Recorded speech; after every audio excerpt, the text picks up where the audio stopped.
Wendy Williams is speaking out in a new interview with The View. The former talk show host has been under court-ordered guardianship for nearly 3 years. In the interview, the 60-year-old talked about wanting a new guardian, asking her current one to, quote, get off my neck. Williams has been living in an assisted living facility since November. Co-host of The View, Sunny Hostin, spoke with her about what it's like living there. I am not permitted to do anything but stay on this floor, the memory unit floor, where the people are 90 and 80 and 70. Look, I'm 60, and I don't even know what a memory unit. Why am I here? You know what I'm saying? Where people don't remember anything. So I stay in the bedroom the majority of the time. You're a legendary broadcaster. We know that. You broke the mold. I know you love the work. How do you keep your spirits up when you really are not doing what you love to do? Let me tell you something, Sonny.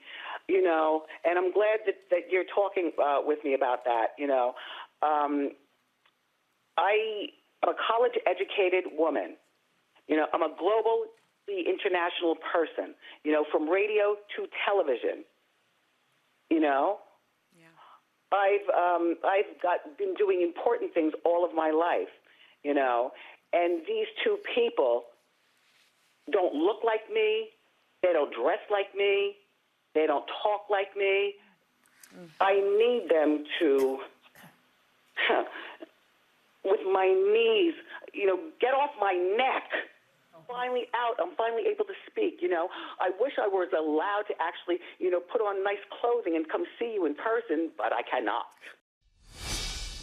And The View's Sunny Hostin is here with me now. Sunny, so many questions. So Wendy says she was given this capacity evaluation, mental capacity evaluation, and that she passed with flying colors. Yes. So why is she back in this assisted living facility? Well, to be clear, it was sort of a rudimentary type of evaluation, very simplistic type of evaluation. She admits that.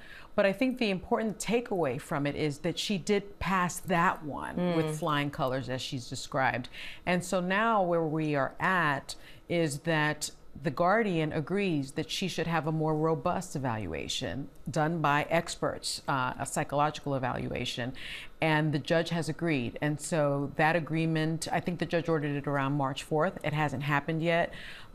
When those results come out, hopefully we'll know more about it. And I think that could change what is happening to her, which is at this point, she is in a care facility with very, very limited movement. Her door is locked. She doesn't have access to the internet. She doesn't have access to her family members without permission. So it's very, very restrictive.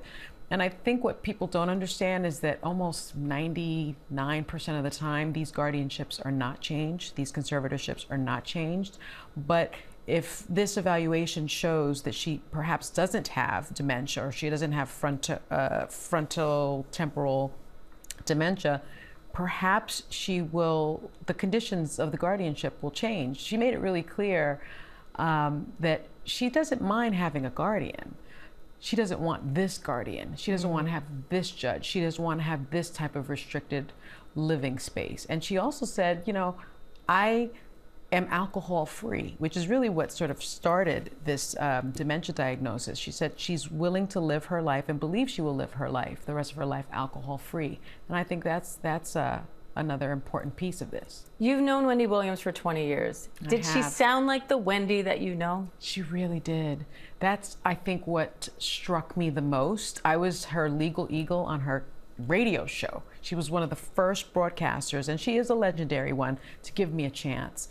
And I was on her show for several years, and she sounded exactly like that Wendy. I've appeared on her talk show. She sounded just like the Wendy that I saw when I was on her talk show. So all I can say is she doesn't sound like someone that needs that type of restrictive environment. I am not a doctor. Right. I'm just a lawyer, but she certainly sounds like the same person that I've known for a long time. Did she mention why she was taken to the hospital the other day, or any other health issues that she's dealing with? She said she had a little bit of agita, and quite frankly, she said that she wanted to get out of this restrictive environment and she wanted some fresh air. She's been under this court-ordered guardianship since 2022 for 3 when years. she was diagnosed with frontotemporal dementia and aphasia. You say these guardianships are very difficult to dissolve. Very difficult. Could this evaluation that her guardian is now calling for, could that do it or at least change it? I think it can definitely change it. 98, 99% of the time, it doesn't change anything. But if something could change it, it could be that kind of evaluation. And again, maybe it's not a complete dissolution of the guardianship, but perhaps it's a less restrictive type of guardianship. Perhaps she has a financial advisor. Perhaps she has a sober coach. Perhaps she lives in her own apartment and has someone that helps pay her bills. But this type of restrictive guardianship is actually a bit unusual, and especially for New York. And I think perhaps there could be a change in the conditions of it. And you say she seemed hopeful for the future. Did anything about this conversation really stick out to you or surprise you or make you think differently about her situation? The way she sounded so hopeful, the way she sounded so present, and she even said that her famous purple chair is in storage and she would like to be reunited with her chair. This is the chair that she used to do Hot Topics Her from. Hot Topics chair. She misses her chair, and when, she didn't say if, and she said when she gets out, that chair will be in her apartment. What are you watching for next in this case? I am definitely watching for this new psychological, robust evaluation and the results of that, and what the judge will do with those results. I know you'll be watching closely, so will we. Sunny, thank you. Thank you. And you can watch more of the interview with Wendy Williams Saturday and Sunday on The Weekend View. That's streaming right here on ABC News Live and Hulu.